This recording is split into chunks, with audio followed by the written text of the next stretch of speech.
Bonjour et bienvenue à ce culte en ligne Métanoïa. Alors que vous soyez de Dunkerque, de Calais, de Berck, de Boulogne-sur-Mer ou dans un autre coin du Nord ou du Pas-de-Calais, ou même au-delà, pas dans l'au-delà, ça c'est différent, mais au-delà de la région Hauts-de-France, dans un coin perdu quelque part, eh bien soyez les bienvenus, on va passer un moment béni ensemble. Aujourd'hui, 7 juin 2020, vous ne l'avez pas oublié, c'est pas partout en France, j'espère quand même, c'est la fête des mamans. Alors à toutes les mamans de France, nous voulons leur souhaiter une très bonne fête, nous voulons vous bénir aussi, nous bénissons votre foyer, vos enfants, votre conjoint, nous bénissons votre service pour Dieu, nous voulons bénir vos relations, nous voulons bénir vos projets d'avenir. Soyez maman bénies aujourd'hui en cette fête des mères. Elle n'est pas fêtée dans le monde entier, mais en tout cas en France, c'est aujourd'hui la fête des mamans. Alors si vous avez quelques minutes aujourd'hui, prenez le téléphone quand même, appelez votre maman et dites-lui « Maman, t'es la meilleure maman du monde ». Moi j'ai fait ça ce matin, j'ai appelé ma mère qui habite à 1 heure d'ici, elle a 82 ans, et je lui dis, pas qu'une fois par an à la fête des mères, mais je lui dis très souvent « Maman, tu sais, tu es la meilleure maman de la planète ». Alors certains ne sont pas d'accord avec moi, mais je sais que dans mon cœur, c'est la vérité. Alors n'oubliez pas votre maman ou votre grand-maman aujourd'hui en cette fête des mères du 7 juin. Et puis le 7 juin, nous voulons aussi souhaiter aujourd'hui, je ne sais pas s'ils vont m'autoriser à le dire, mais aujourd'hui, 7 juin 2020, on veut souhaiter tous nos vœux de bonheur, de prospérité, de longue vie au pasteur Philippe Dugard et son épouse Sylvie qui fêtent aujourd'hui leurs 40 ans de mariage.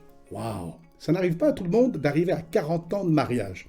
Alors vous verrez sur l'écran, sur la droite, ça défile, le chat, laissez un petit mot et souhaitez leur bénédiction, priez pour eux, un petit message de votre part sur le chat à droite de votre écran, ça leur fera plaisir. Ou plus tard dans les commentaires.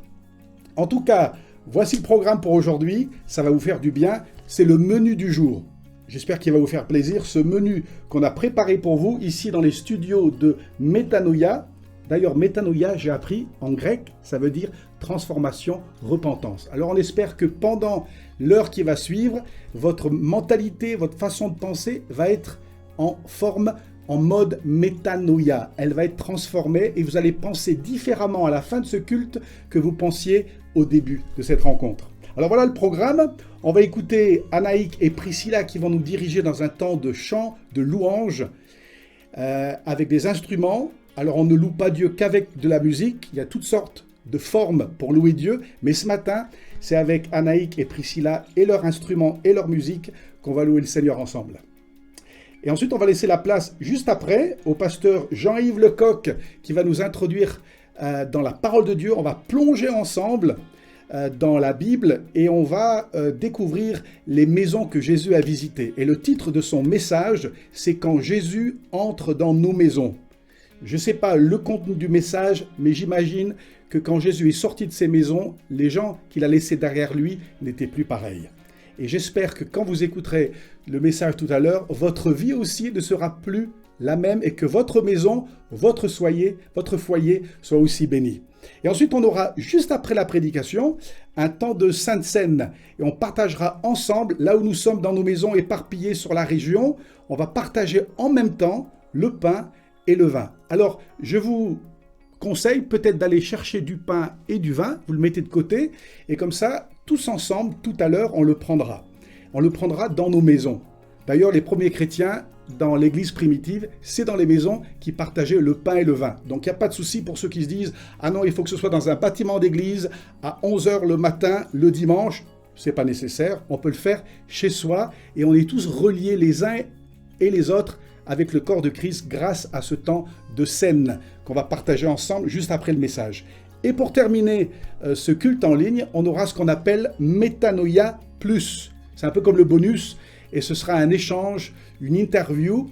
Et là, je reprendrai la parole et j'aurai 2-3 questions à poser au pasteur Jean-Yves sur peut-être quelques points que j'ai relevés de son message. Alors, on se retrouve tout à l'heure et on laisse maintenant toute la place à Anaïk et Priscilla.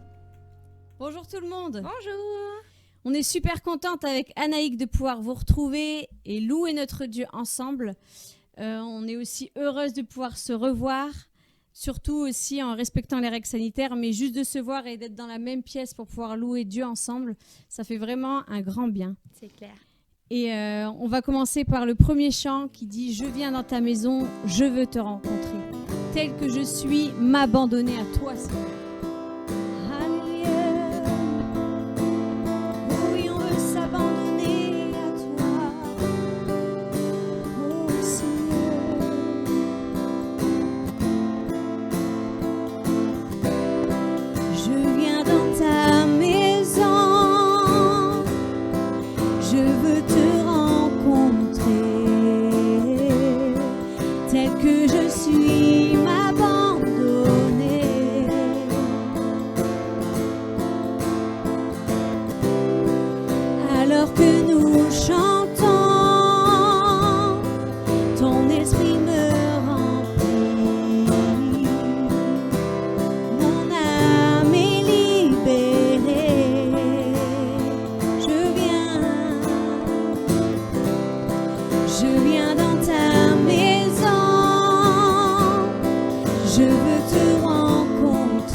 Alléluia. On veut vraiment que vous soyez bénis et que vous sachiez que Dieu vous bénisse et vous garde et il vous accorde sa grâce. C'est le chant de Blessing qui a été traduite, qui dit la bénédiction. Et on aime beaucoup ce chant. Et on veut vraiment dire gloire à Dieu à travers ce chant, que nos familles puissent être bénies, nos enfants et les générations à venir. Alléluia. Dieu te bénit et te garde, il rayonne sur toi, il t'accorde sa grâce. Ton Dieu se tourne vers toi, te donne paix.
Sur toi pour plus de 1000 générations, sur ta famille et tes enfants et les enfants de leurs enfants, que sa faveur reste sur toi pour plus de 1000 générations, sur sa famille et les enfants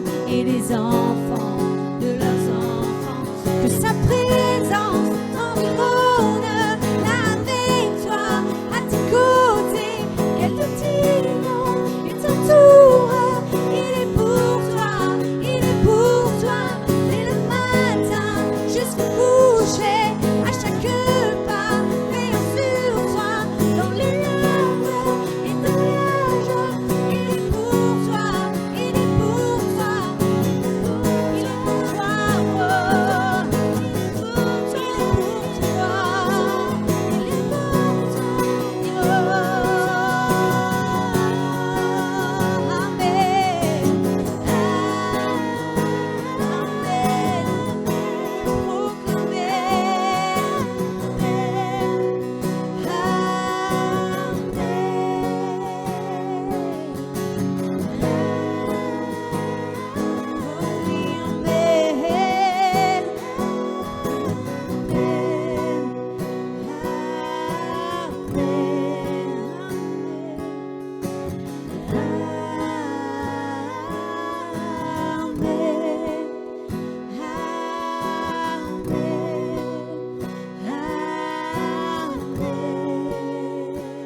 de rencontrer Jésus.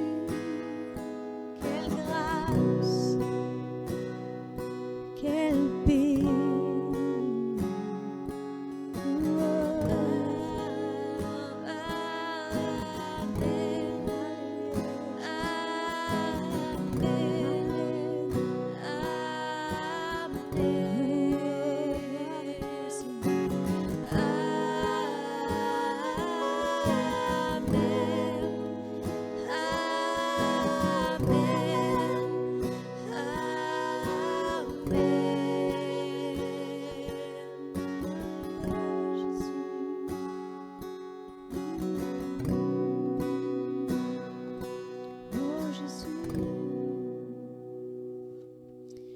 Alléluia, on veut lui dire combien il est grand. De tout mon être s'élève un chant. On puisse continuer d'élever le roi des rois. Combien Dieu est grand, chantons-le combien Dieu est grand, et tous verront combien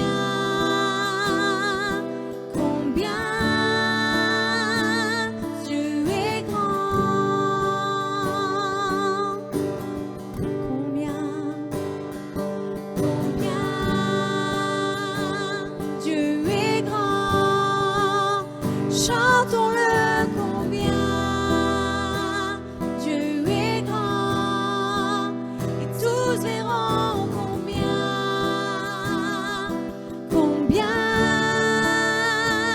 Dieu est grand, le roi dans sa beauté,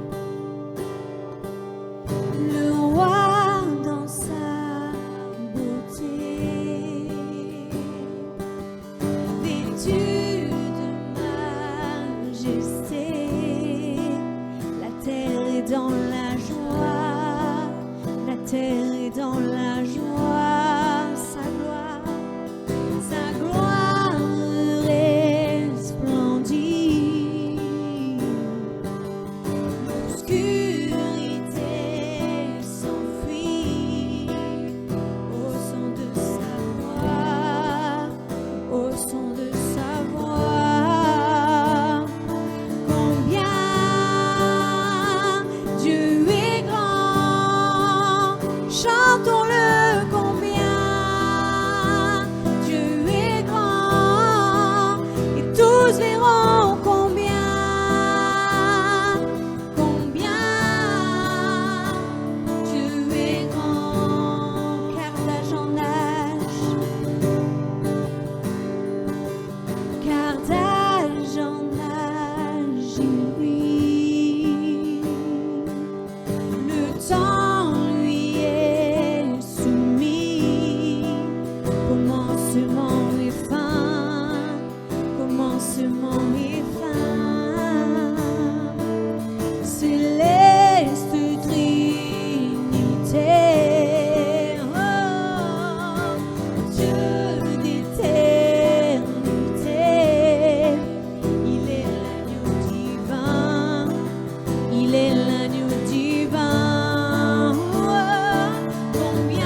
chantons-le combien Dieu est grand, et tous verront combien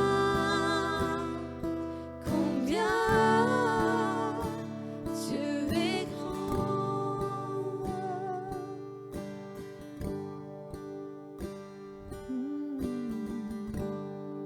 Quel nom merveilleux, celui de Jésus.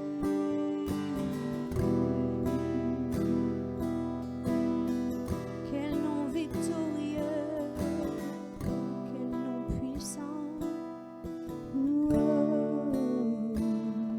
Jésus.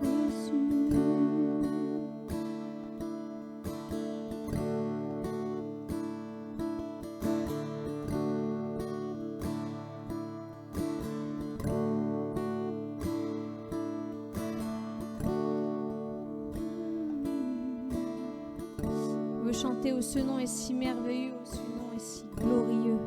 Alléluia. Tu étais là dès la création, Fils unique du Dieu très haut. Le mystère de ta gloire révélé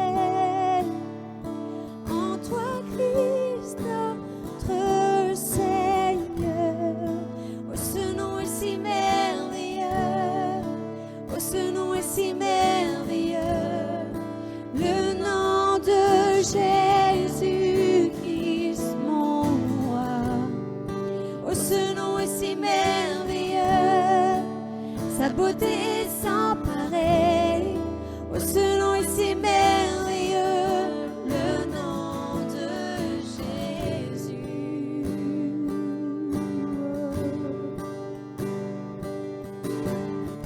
Tu n'as pas voulu laisser sans nous.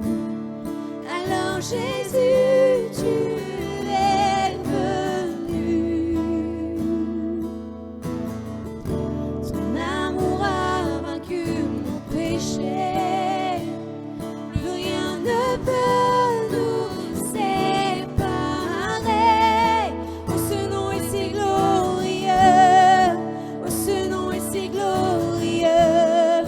Le nom de Jésus-Christ, mon roi.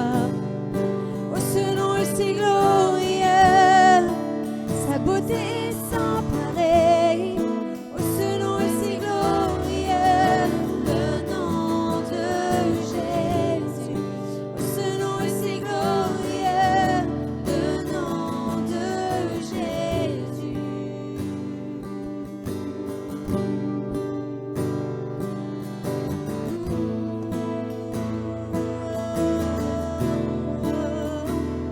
Oh, oui, tu es sans rival, tu es sans égal. Oh, la terre a tremblé, Jésus est ressuscité. Alléluia, Jésus est vivant, il est glorieux.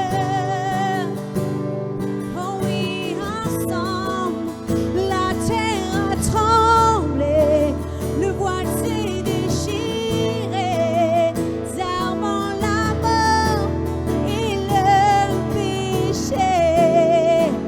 Les cieux chantent ta gloire, l'écho de ta victoire, car tu es le roi ressuscité. Tu es sans rival, tu es sans égal. Dieu, tu triomphes à tout jamais. À toi soit le règne, à toi soit la gloire, car ton nom surpasse tout autre nom. Oh, ce nom est victorieux. Oh, ce nom est victorieux, le nom de Jésus-Christ, mon roi. Oh, ce nom est victorieux, sa puissance est sans pareil. Oh, ce nom est victorieux, le nom de la terre a tremblé, la terre a tremblé.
Voilà, bonjour, encore vraiment heureux de vous retrouver, de se retrouver tous ensemble.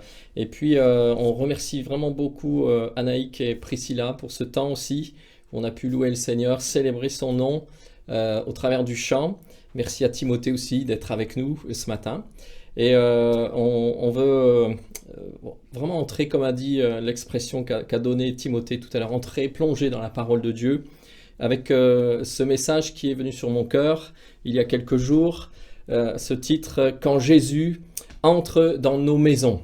C'est important d'être conscient de cela, que Jésus veut pas seulement passer par nos maisons, mais entrer dans nos maisons et y demeurer. Et ce matin, on va partager quelques textes de l'Écriture. Et le premier texte va nous parler d'un personnage peut-être que vous connaissez ou que je vous invite à découvrir dans l'évangile de Luc, chapitre 19, verset 5. C'est l'histoire de Zachée, un homme, un collecteur d'impôts. On dit de lui dans cet évangile qu'il était riche. Et puis Jésus passait dans son village et Zachée, il est dit de lui qu'il voulait voir Jésus. Je ne sais pas si vous voulez voir Jésus. Mais en tout cas, Zachée, lui, voulait voir Jésus. Mais alors, comme il était petit, il a rencontré quelques obstacles et il était petit, la foule était là. Il n'avait pas accès à Jésus aussi facilement que cela. Et alors, il est dit de lui qu'il est monté sur un sycomore, un arbre de son pays. Et puis, il a voulu regarder simplement Jésus discrètement arriver de loin. Et au moment où Jésus passe tout près de ce sycomore où Zachée était caché, eh bien, il lui dit « Il faut que je demeure aujourd'hui dans ta maison ». Et ça, Zachée ne s'y attendait pas. Il pensait être discret, juste voir Jésus de loin. Et parfois, c'est ce qu'on peut vivre les uns et les autres. Simplement espérer que Jésus, on le voit, on expérimente qu'il passe un peu dans nos vies, qu'il intervienne dans une situation, mais Jésus, lui, voulait aller plus loin dans la vie de Zachée. Il voulait demeurer dans sa maison. Et Zachée va être tellement touché par cette interpellation de Jésus qu'il va l'inviter chez lui. Il va faire un repas pour lui. Il va ouvrir sa maison à Jésus. C'était un homme qui avait une mauvaise réputation dans son village, à cause de son métier, à cause peut-être de sa vie. Et certainement aussi parce que beaucoup savaient qu'il se servait dans les caisses. Et ce qui était donné normalement pour l'État, lui, il prenait une partie. Il avait une mauvaise réputation. Mais Jésus ne s'arrête pas là parce qu'il a une mauvaise réputation. Il veut entrer dans la maison de Zachée. Et puis dans l'évangile de Luc, juste après, quelques versets plus loin, il nous est dit ceci: « Le salut est entré aujourd'hui dans cette maison. » C'est ce que Jésus a dit à ceux qui étaient là. Le salut est entré aujourd'hui dans cette maison. Quelque chose de particulier. Et c'est ce que vous pouvez vivre, c'est ce que nous pouvons vivre chacun d'entre nous. Que Jésus non seulement passe par chez nous, mais qu'il entre dans notre maison. Et sa vie en a été complètement transformée. Celui qui avait la réputation d'être voleur, eh bien il va se mettre à être généreux. Il va dire, moi je vais tout donner, je vais donner tout ce que j'ai pris, je vais donner au quadruple. Tout ce que j'ai pu voler, je vais le donner pour les pauvres. Je vais le donner et je vais ouvrir non seulement ma maison, mais je vais ouvrir mon cœur. Cet homme a été transformé. C'est la joie qui est entrée dans la vie de Zachée. On peut dire que le salut, comme Jésus a parlé, le salut est entré aujourd'hui dans cette maison. Il dit le salut, c'est la restauration de son âme, de son cœur, peut-être de choses qu'il vivait tellement mal. C'est une guérison de sa vie personnelle. Et c'est ce que chacun d'entre nous peut vivre au travers de l'invitation à ce que Jésus entre dans nos maisons. Ce qui me touche dans l'histoire de Zachée, c'est qu'il a dû surmonter des obstacles. Il était trop petit, il y avait une foule qui l'entourait, mais il était déterminé. Il voulait voir Jésus. C'est important d'être déterminé quand on veut que Jésus intervienne dans nos vies. Il aurait pu se décourager, il aurait pu dire, écoutez, je suis trop petit, tant pis, Jésus va passer et puis on verra la prochaine fois. Mais non, Zachée voulait vraiment voir Jésus. Et Jésus savait cela, connaissait le cœur de Zachée. Et à cause de cela, à cause de sa foi, à cause de sa détermination, c'est nécessaire d'avoir de la détermination pour vivre quelque chose avec Jésus. Il voulait voir Jésus mais Jésus avait plus que ce que voulait Zachée. Zachée voulait simplement le voir, Jésus lui voulait entrer dans sa maison. Jésus a plus que ce que tu veux de lui. Jésus a plus à t'offrir. Jésus a plus en perspective pour ta vie que ce que tu veux de lui. C'est une bonne nouvelle. Je voudrais aller dans une autre histoire. On va parcourir 3 passages de la Bible ce matin. Le premier, c'était Zachée. Le deuxième, c'est l'histoire du geôlier dans la ville de Philippe. Ce geôlier, il gardait donc la prison. C'est dans les Actes au chapitre 16, verset 32. Et Paul et Silas se retrouvent emprisonnés à cause de leur foi, à cause du témoignage, à cause de l'évangile.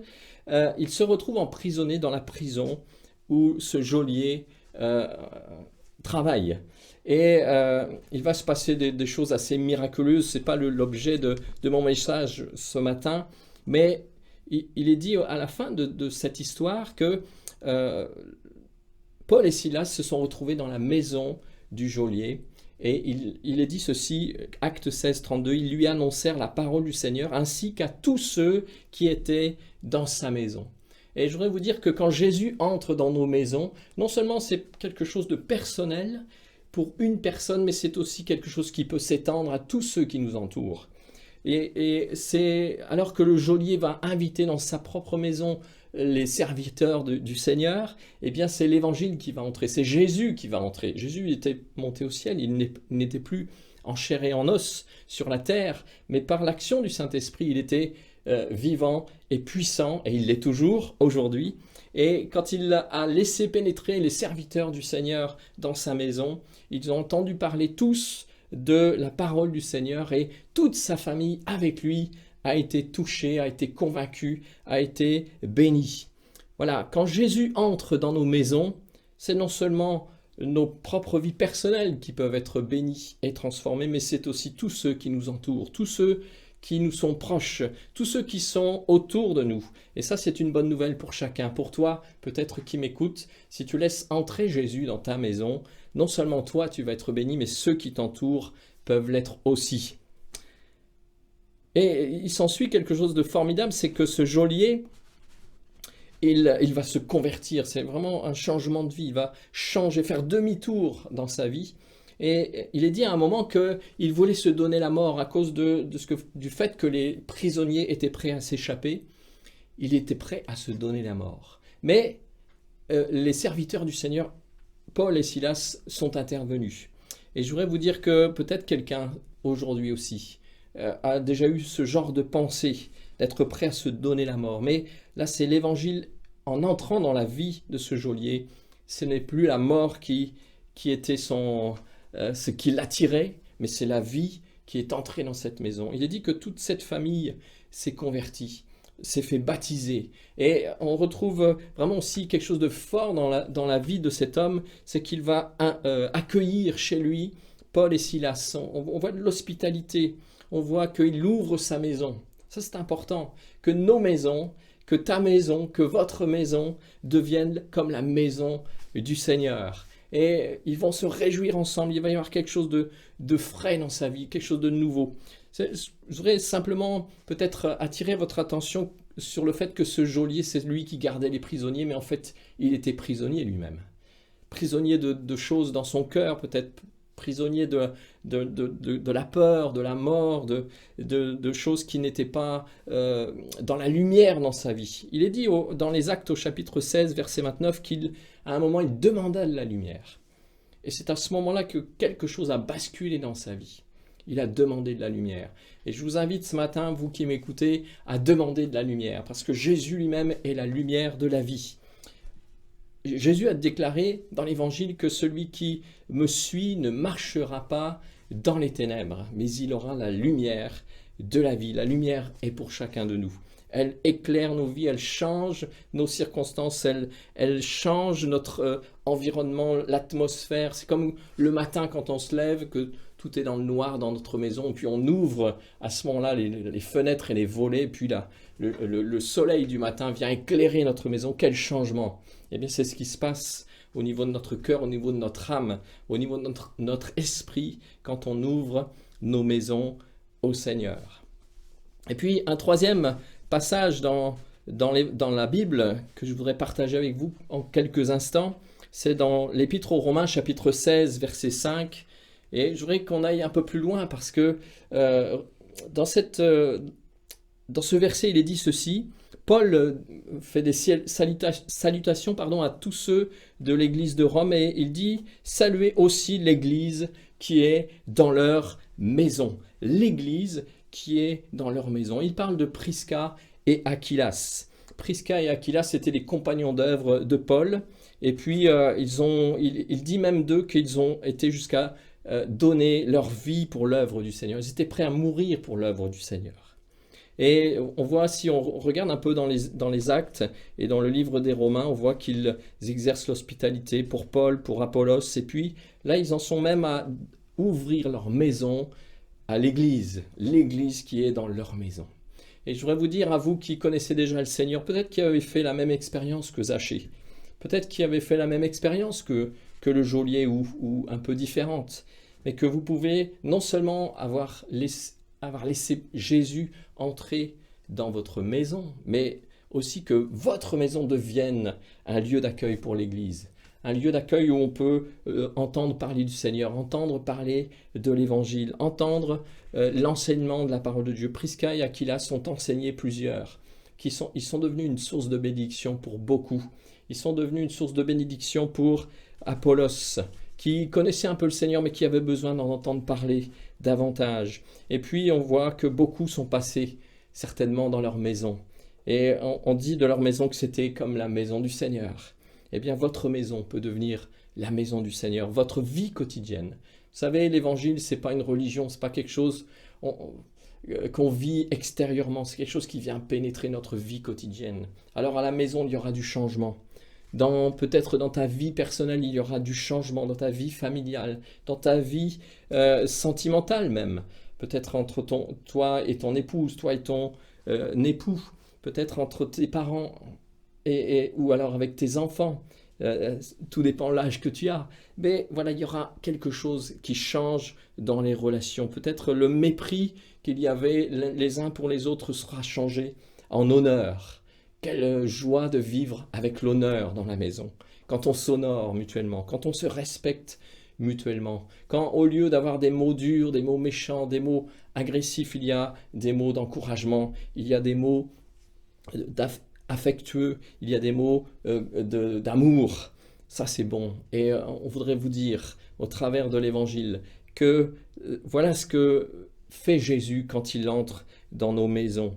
À la place de l'égoïsme, on va prendre soin de l'autre, on va faire attention à l'autre, on va prendre soin de sa vie, de ses besoins, de son âme, de sa santé, etc. Au lieu de la dureté, il va y avoir de la douceur. Au lieu de la tristesse, c'est la joie qui va être là. Au lieu du trouble, ce sera la paix.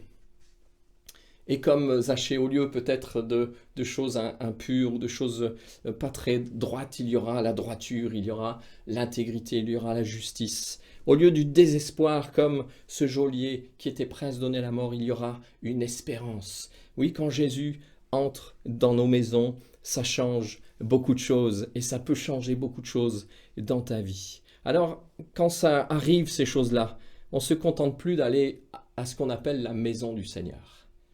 Vous savez ce qu'on appelle la maison du Seigneur, l'endroit où l'Église se rassemble.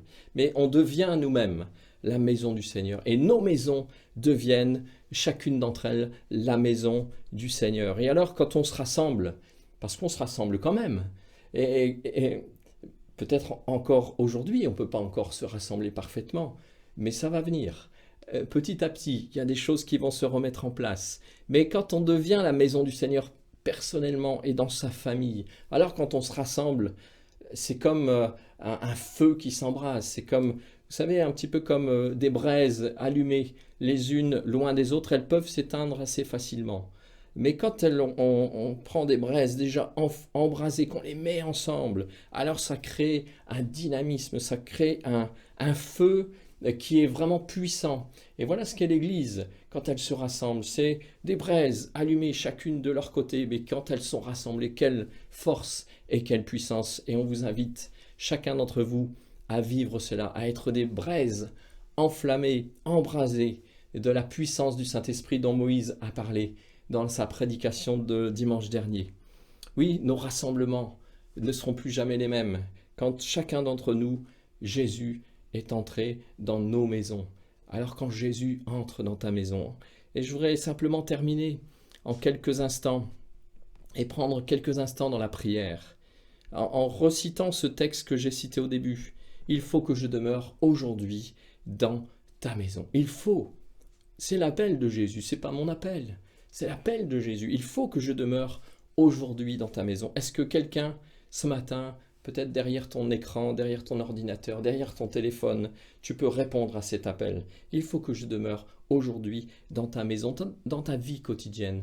Laisse tomber les choses religieuses, les choses d'apparence où peut-être tu te contentais auparavant simplement d'avoir une apparence quand tu allais à la maison du Seigneur, comme tu l'appelles. Mais que tu deviennes toi-même la maison du Seigneur. Peu importe ce que tu es, peu importe ton passé, peu importe la réputation que tu as. Zaché n'avait pas une bonne réputation. Peu importe tes échecs du passé, peu importe peut-être ton désespoir d'aujourd'hui, tu peux être transformé par la présence de Jésus. Et que ta maison devienne la maison du Seigneur, comme Prisca et Aquilas. Que ta maison, ton quotidien, ta vie quotidienne, la vie que tu mènes avec peut-être ton épouse, tes enfants, ton mari, tes proches, ça devienne comme la maison de Prisca et Aquilas, un lieu où on entend parler du Seigneur, un lieu où on prêche l'évangile, un lieu où on partage ce qu'on sait de Dieu et on ouvre nos maisons. Alors on va prier pour terminer ces moments.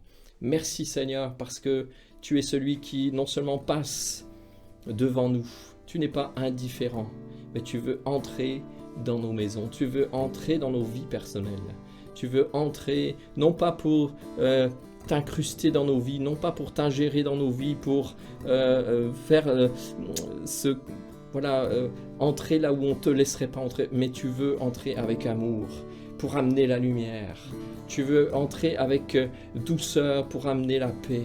Tu veux entrer pour rétablir, tu veux entrer dans nos maisons pour y mettre l'espérance là où il y a le désespoir. Tu veux entrer dans nos maisons pour apporter quelque chose de bon que nous n'avions pas auparavant. Alors Seigneur, nous faisons cette prière, je fais cette prière et que chacun d'entre nous, nous puissions faire cette prière. Seigneur, viens habiter dans ma maison, viens demeurer dans ma maison. Oui, tu transformeras ce qui doit être transformé. Oui, Seigneur, tu vas apporter la vie là où il y avait la mort. Oui, tu vas apporter la joie là où il y avait la tristesse. Seigneur, je te laisse entrer dans ma maison. Je te laisse entrer dans ma vie personnelle, dans ma vie de famille. Je te laisse, Seigneur, les rênes de ma vie personnelle, de ma vie familiale, de tout ce qui se passe dans ma vie personnelle. Seigneur, je ne veux pas être simplement un religieux, je veux être un disciple de Jésus et que Jésus habite dans ma maison, que Jésus habite dans ma vie quotidienne, que Jésus prenne place dans ma vie. Et voilà, Seigneur, je te donne ma vie, ça veut dire ça. Seigneur, que ma vie t'appartienne. Non pas simplement un moment dans notre journée, non pas simplement un moment dans notre semaine, mais que ma vie soit ouverte à ta présence. Seigneur, on t'invite, Seigneur, je t'invite. Seigneur, nous t'invitons les uns et les autres à venir dans nos vies quotidiennes. Au nom de Jésus, Amen. Viens me transformer, viens tout diriger, prends la place qui te revient. Viens me transformer, viens tout diriger, prends la place qui te revient. Voilà.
dirige tout, Seigneur.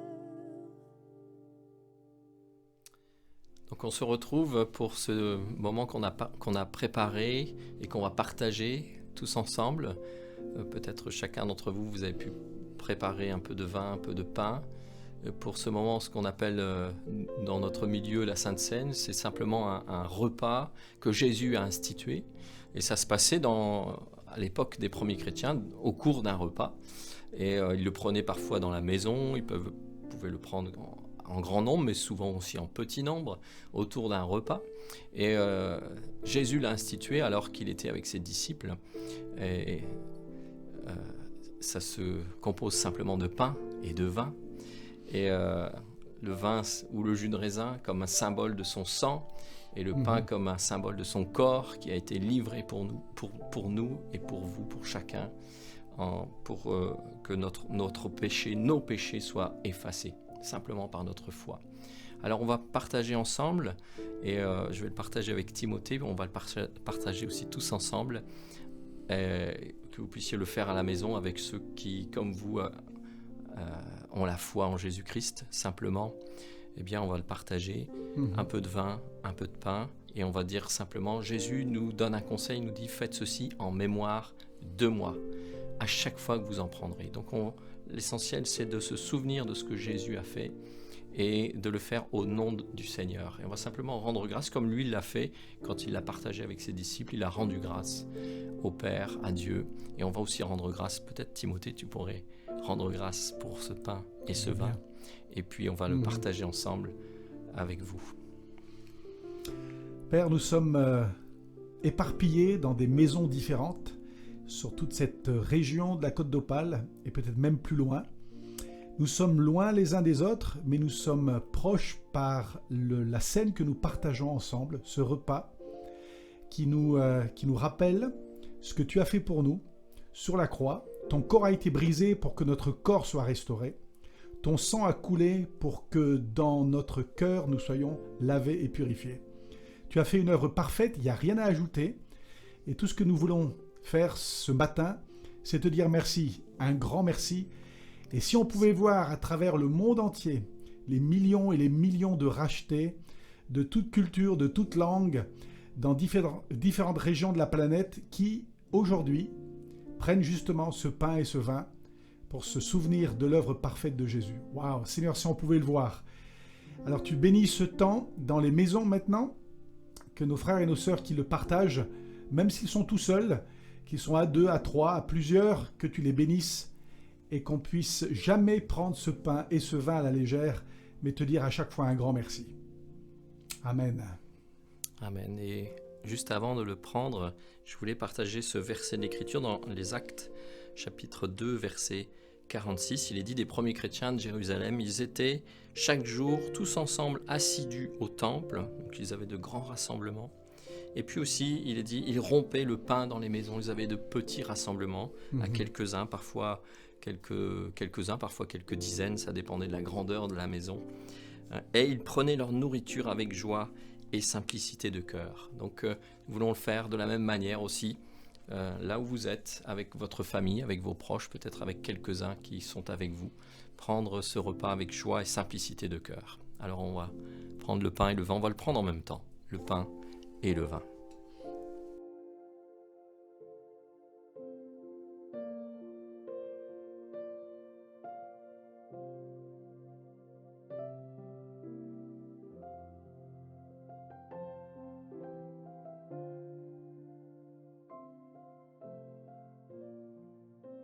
Je vais prendre le relais alors. Voilà Timothée, Super. Avec plaisir.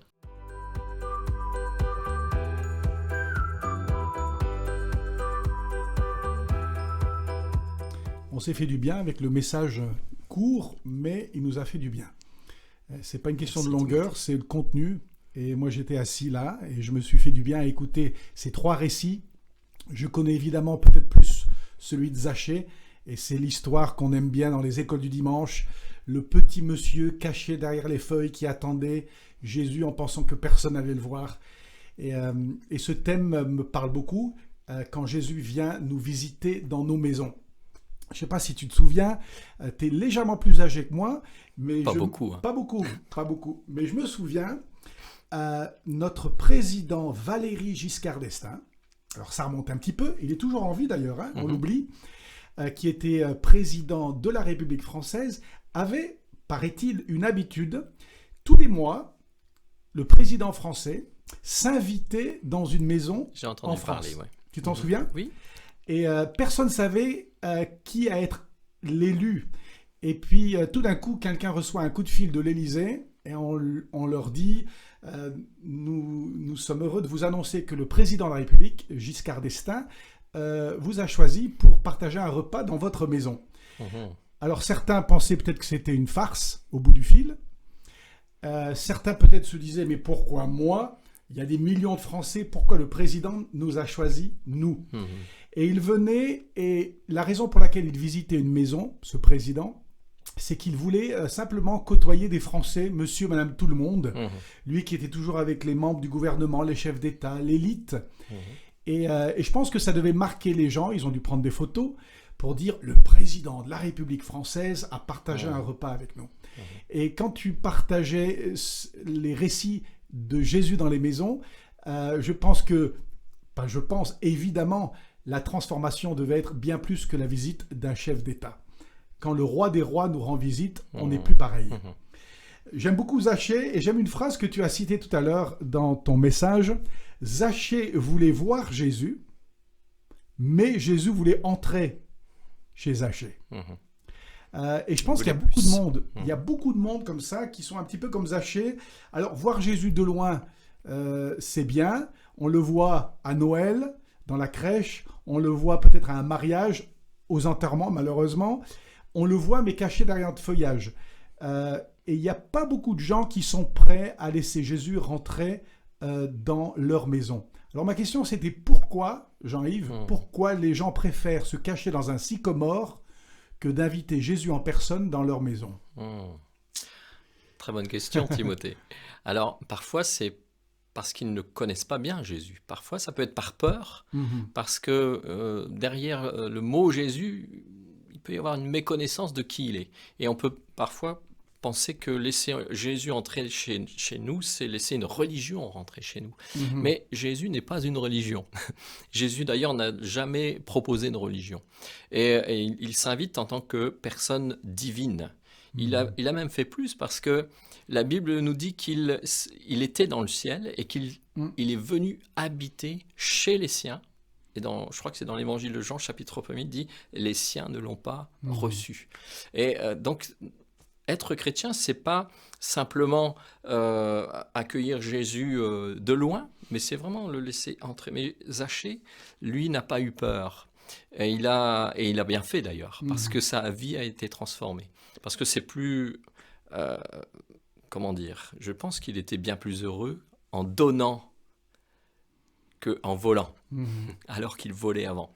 En devenant généreux, il était certainement plus heureux et plus libre qu'il ne l'était avant, alors qu'il cachait ses méfaits et qu'il était, il avait une mauvaise réputation. Peut-être sa réputation n'a pas changé du jour au lendemain, mais en tout cas, certains ont peur parfois de laisser entrer Jésus dans leur maison, dans leur vie, parce qu'ils ne le connaissent pas, parce qu'ils s'attendent peut-être à quelque chose qui n'est pas ce que Jésus veut apporter. Quand ils ne savent pas qui est Jésus, ils préfèrent le voir de loin, comme l'a fait Zachée. J'aimerais dire à des amis qui nous écoutent, j'ai à cœur de leur dire, il y a trop longtemps que tu t'es caché derrière les feuilles, il y a trop longtemps que tu regardes Jésus de loin. Alors c'est bien, c'est bien. Et ce que Zachée a fait de courir en avant dans cette ville de Jéricho, parce qu'il était petit, donc c'est très bien ce qu'il a fait de se cacher dans un sycomore pour voir Jésus passer, mais c'est pas suffisant. Et j'ai envie de dire à quelqu'un, à un frère, à une sœur, qui peut-être s'éloignait un peu de Jésus et qui préfère le voir d'un arbre, de descendre aujourd'hui, en ce 7 juin, de dire « Je suis descendu de mon sycomore et j'ai invité ou j'ai réinvité Jésus à rentrer dans mon foyer. » C'est ça, exactement.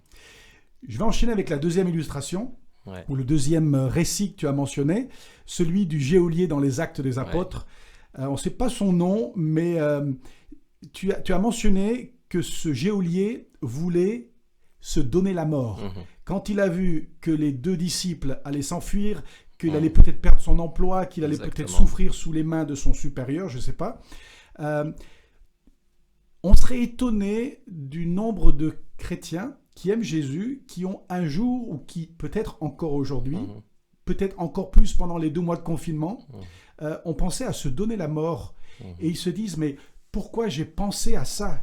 Moi qui connais Jésus, je suis baptisé, je suis membre d'une église, comment l'idée de prendre ma propre vie m'a traversé l'esprit ? Et tu nous as donné la réponse en 3 mots. Alors peut-être tu peux étaler un petit peu plus maintenant. Tu as dit d'inviter la lumière. Quand on invite la lumière, cette peur ou cette envie d'en finir avec sa vie, elle va disparaître. Alors on fait comment pour inviter la lumière, Jean-Yves ? Oula, grande question. Eh bien, c'est simple et c'est à la fois aussi très engageant. Inviter la lumière, ça veut dire qu'on met aussi notre vie à nu devant Dieu. Mettre notre vie à nu devant Dieu et parfois aussi un peu devant les autres aussi, de ne pas avoir peur du regard des autres. Inviter la lumière, c'est laisser Dieu pénétrer là où personne ne pénètre. Et parfois notre âme, il faut faire une différence entre notre esprit et notre âme. Parfois notre âme, elle est dans l'angoisse, elle est dans la peur. Et il y a un psaume d'ailleurs, je ne sais plus lequel, peut-être tu le saurais, qui dit « Pourquoi t'as battu mon âme et gémis-tu au-dedans de moi ?» Espère en Dieu car je le louerai encore. Et donc notre âme parfois est comme emprisonnée dans les ténèbres. Il y a des choses qui nous environnent, des sentiments, des impressions. Et c'est normal. Et c'est normal, et c'est humain. Et même des grands hommes de la Bible sont passés par des moments comme ça. Même Jésus est passé par l'angoisse. Dans le jardin de Gethsémanie avant de donner sa vie. Il dit, mais mon Père, pourquoi m'as-tu abandonné ? Mon âme est triste jusqu'à la mort. Jusqu'à la mort. Donc il y a des moments qui peuvent nous arriver les uns et les autres, et peut-être chacun d'entre nous pourrait se reconnaître, où notre âme, on est comme dans les ténèbres, et on a besoin d'inviter le Seigneur à ramener la vie, la paix. Parfois, ça peut se faire très simplement en nous tournant vers la lumière, finalement. Parce que les ténèbres, ça n'existe pas. Les ténèbres, c'est simplement une absence de lumière. C'est ça.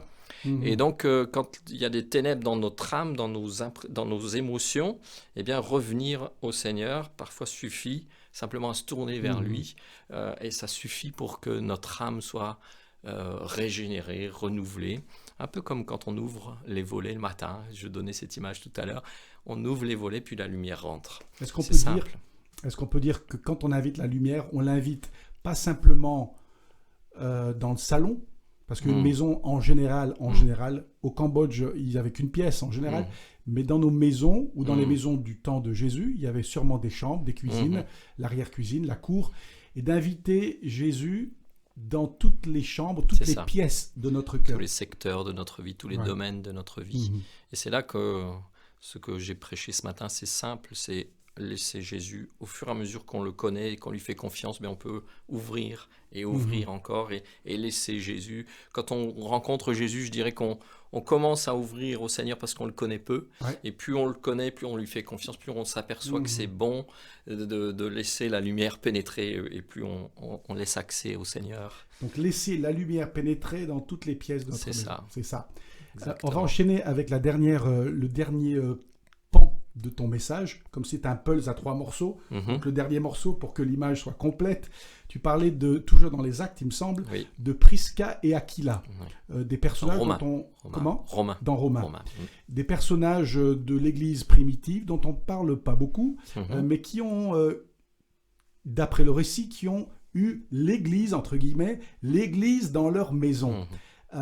Alors souvent, on s'imagine, même de plus en plus, l'Église dans un grand bâtiment. C'est très bien aussi, la preuve, il y a des églises dans cette région, mais c'est rafraîchissant de voir que les premiers chrétiens se réunissaient pas dans les grands bâtiments, mais l'Église dans leur maison. Alors, ma question c'était, Jean-Yves, comment vivre justement l'Église dans la maison? On fait comment? On invite nos voisins, les membres de notre famille. On peut partager le pain et le vin dans la cuisine. Est-ce qu'on peut le faire comme dans les premiers chrétiens? Pourquoi pas? Pourquoi pas? L'essentiel, c'est de vivre une vie avec le Seigneur, premièrement, personnelle, et puis que ce qu'on a vécu soi-même, on puisse le témoigner à d'autres. Ça peut être un voisin, ça peut être un ami, ça peut être quelqu'un de la famille, ça peut être d'autres gens qui sont déjà chrétiens aussi, qu'on peut inviter chez nous à partager. On le vit, nous, dans le cadre de notre assemblée, aussi des petits groupes de maison. Alors pour l'instant, c'est sur ordinateur à cause de la période particulière, mais on le vivra dès que possible aussi dans les maisons. On le revivra dès que possible dans les maisons avec des rencontres à 7, 8, 10, des gens qui apprennent à se connaître parce qu'on peut créer vraiment du lien. Quand on est 200, 300 ou plus, c'est difficile de créer du lien. Et c'est important d'avoir ce créneau-là dans l'Église, de vivre l'Église à cette dimension-là, un peu familiale, un peu humaine et relationnelle. On ne peut pas vivre du vrai relationnel à 300. On est obligé de le vivre à quelques-uns, même si dans nos rassemblements, j'en ai parlé tout à l'heure dans mon message, mais quand on vit ces choses-là en petits comités ou en petits groupes, eh bien, quand on se rassemble à beaucoup, c'est comme un feu qui s'embrase. Mais voilà, on peut le vivre à plusieurs et on peut le vivre simplement en partageant un repas, en partageant notre vie, en partageant ce qu'on a vécu, en partageant un temps de prière, en partageant un temps de discussion, en ouvrant la Bible, en partageant des thèmes bibliques, etc., en apprenant ensemble. Et c'est ça. Et les premiers chrétiens vivaient cela, et ils faisaient des disciples, comme Jésus l'a enseigné dans l'Évangile, il dit « Faites des disciples ». On ne le fait pas simplement que dans de grandes assemblées, on peut le faire dans de petits groupes aussi, ce qui n'empêche pas de vivre aussi et de se rencontrer dans de grandes assemblées. Mais les deux dimensions sont complémentaires. Jean-Yves, il nous reste 2 minutes. Ok. Je vais terminer par une image que tu as, une illustration à la fin de tes 3 récits. Ouais. Il y a une illustration où tu parles de l'importance d'avoir les braises rassemblées, sans quoi le feu, tu parles juste à l'instant du feu dans les maisons, sans quoi le feu va s'éteindre rapidement. Et ça m'a fait penser à ce pasteur qui s'inquiétait depuis un certain temps d'une mamie dans son église, veuve, qui ne fréquentait plus l'assemblée. Donc l'église dans le bâtiment. Donc il s'inquiétait parce qu'il ne la voyait pas le dimanche matin. Alors un jour, il s'est dit qu'il devait la voir. Et il est allé lui rendre visite, il a toqué à la porte. La mamie, quand elle l'a vu, elle se doutait un petit peu pourquoi le pasteur était venu lui rendre visite. Et elle l'invite dans le salon. Et ils sont ensemble, là, c'était l'hiver. Elle avait mis le feu dans le foyer, dans la cheminée, des bûches. Et puis le pasteur l'encourageait à revenir parce qu'elle avait besoin de la communion fraternelle des chrétiens dans l'église, et l'église avait besoin d'elle. Ça va dans les deux sens. Bien sûr. Et puis elle disait, écoutez frère, j'ai déjà entendu l'évangile plein de fois, j'ai été à de nombreux cultes, ça va, je suis bien toute seule chez moi. J'entends les gens aujourd'hui dire, je suis bien tout seul chez moi. J'ai un ordinateur, je suis les cultes en ligne, c'est très bien, mais je suis très bien pasteur tout seul chez moi. Et c'est ce qu'il disait à ce pasteur. Et le pasteur était un petit peu gêné, un peu embêté. Il s'est trouvé comment faire pour l'encourager. Et puis il a regardé le feu. Et il a retiré un morceau de bois enflammé et il l'a mis sur le côté du foyer. Et il a attendu quelques minutes. Alors il y avait un silence qui était un petit peu gênant parce que la mamie, elle se demandait pourquoi. Elle ne comprenait pas. Et le pasteur se tourne vers elle. Après quelques minutes, il la regarde dans les yeux et lui dit, vous savez, ma sœur, vous êtes justement ce morceau de bois. Regardez, il n'y a plus de feu parce que vous êtes en dehors du feu. Vous vous êtes mis à l'écart toute seule. D'où l'importance de rejoindre les autres morceaux, les autres bûches. Et on espère qu'après le confinement et le déconfinement, on puisse se retrouver dans les maisons ou dans des bâtiments. Mais on ne peut pas vivre sa foi tout seul. On a besoin que les autres soient avec nous. Comme cette mamie avait besoin de retrouver les membres de sa famille. Exactement. Voilà. Merci Timothée. Merci de nous avoir écoutés. On a passé un très très bon moment. On a été fortifiés. Je vous invite à relire en fait les 3 textes de ces 3 récits où Jésus vient changer un foyer et une maison. Parfois, quand on écoute un bon sermon, comme celui de ce matin, on file chez nous, on prépare le repas de midi, et peut-être qu'on n'approfondit pas vraiment ce qu'on a lu. Alors peut-être avant minuit ce soir, avant lundi matin, vous allez replonger dans ces 3 passages. Vous pouvez relire ces passages, vous pouvez regarder tout à nouveau la vidéo, parce qu'elle va rester en ligne, et vous pouvez méditer en profondeur les 3 passages que Jean-Yves nous a partagés ce matin. Alors je vous souhaite un très bon dimanche. Ne partez pas tout de suite, parce qu'on a les annonces qui vont s'afficher sur l'écran. Seigneur, merci pour le bon moment qu'on a passé ensemble, les chants, la communion fraternelle, même si on est pour l'instant un petit peu éloignés les uns des autres. Merci pour le temps du repas béni, du pain et du vin que nous avons partagé. Et merci de bénir nos frères et nos sœurs. Nous sommes tous des bûches. Des bûches à Berck, des bûches à Boulogne, des bûches à Calais, à Dunkerque et ailleurs dans la région. Mais merci Seigneur, quand toutes ces bûches se retrouvent, c'est un feu qui te fait plaisir. Et nous te prions pour toutes les églises de France, Seigneur Jésus. Ce matin, il y en a des milliers qui n'ont qu'une envie, qu'une hâte, c'est de pouvoir enfin ouvrir les portes de leurs églises pour que toutes les bûches puissent se retrouver et que ça fasse un brasier qui te fasse plaisir.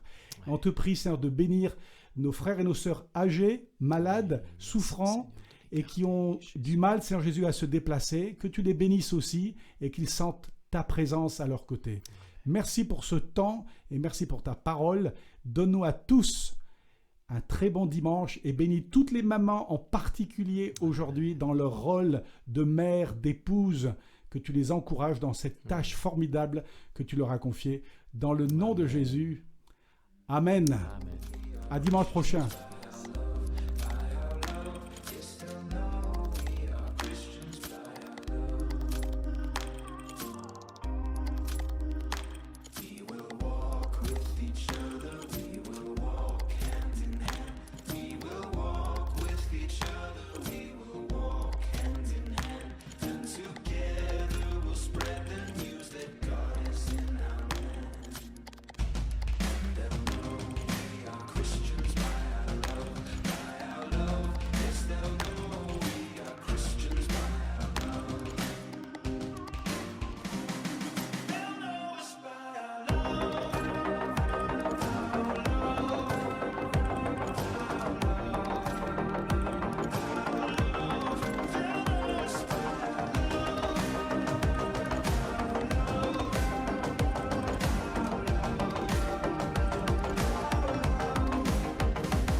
Christians by